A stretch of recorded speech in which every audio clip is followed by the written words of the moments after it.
ये कौन चित्रकार है, ये कौन चित्रકાર એક શાંતારામની ફિલ્મનું આ ગીત હતું, જેમાં એક શિક્ષક એને વિદ્યાર્થીઓને શીખવાડી રહ્યો છે કે આ ભૂરા રંગનું આકાશ, એની અંદર દોડધામ કરતા વાદળો, આ ચારે બાજુથી ફૂંકાતો પવન, આ નદીઓના પાણીનો કલરવ, આ પક્ષીઓની નાનકડું ગુંજ, આ બધું જે ઉમેરી રહ્યું છે એ કોણ છે? એનો ઘડનાર કોણ છે? એનો સર્જક કોણ છે? બહુ જ સાચી વાત છે. અસ્તિત્વ સૌથી પહેલા બન્યું હતું. ઈશ્વરે પહેલા માણસ નહોતો બનાવ્યો.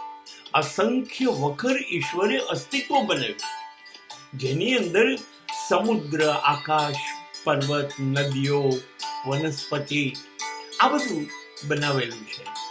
આ અસ્તિત્વ છે.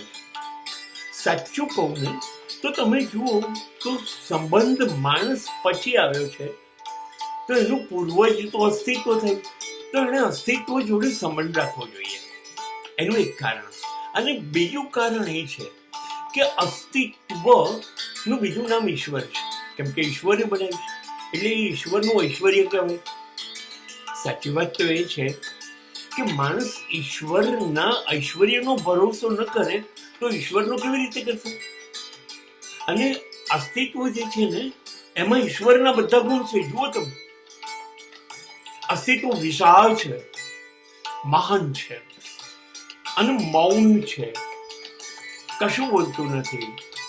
અસ્તિત્વ ઈશ્વરની જેમ બધું આપી દે છે, આપ્યા જ કરે છે, આપ્યા જ કરે છે, આપે જાય છે, કશું પાછું માંગતું નથી, બદલો માંગતો નથી, અને આપ્યા પછી ભૂલી જાય છે.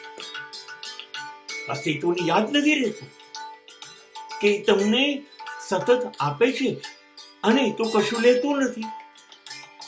જો સૂર્ય રોશની પણ આપે અને પ્રકાશ પણ આપે, સૂર્ય ક્યારેય વીજળીનું બિલ નથી મૂકતું. વાદળો આપણને ભરપૂર પાણી જીવીએ ત્યાં સુધી આપ્યા કરે, વરસ્યા કરે મીઠું, અને કોઈ દિવસ વોટર ટેક્સનું બિલ નથી આવતું. વૃક્ષોએ પૃથ્વી બની ત્યાંથી આજ સુધીમાં આપણને ફળ આપ્યા છે, ઘણી બધી વસ્તુઓ. જમીન આપણને કાયમ અનાજ આપે છે. નદીઓ અને સમુદ્ર જ્યારે જોઈએ ત્યારે પાણી આપે છે. અસ્તિત્વ આપણને આપ્યા જ કરે. એની પાસે માત્ર ઈશ્વરની જેમ આપવાનો જ સંબંધ છે, લેવાનો સંબંધ નથી. સંબંધનું આ જ સ્વરૂપ છે કે તમે આપ્યા કરો અને આપી ગયા બાદ ભૂલી જાઓ, લેવાની કોઈ આશા ન રાખો. આને સંબંધ કહેવાય. મારી દ્રષ્ટિએ આ પૃથ્વી પર સંબંધ રાખતા માણસને જ નથી આવડતું, એ સિવાય અસ્તિત્વને જ સંબંધ રાખતા આવડે છે. જો આપણને સંબંધ રાખતા નથી આવડતું, આપણને સંબંધ એની જોડે જ હોય છે કે જેને આપણે કંઈક આપીએ તો એ પણ આપણને કંઈક આપે. બદલો હોય, લેવડ દેવડ, સામે કોઈ જો કશું આપવાનું ના હોય તો આપણે સંબંધ પૂરા કરી કાઢીએ. આપણને સંબંધમાં રસ રહેતો નથી. આપણા સંબંધો માત્ર સ્વાર્થ ઉપર છે. આપણા સંબંધો લેવડ દેવડ પર છે. મેં તને કેટલું આપ્યું અને સામે તે મને કેટલું બદલામાં આપ્યું, એની ઉપર આપણા સંબંધો ટાકે છે.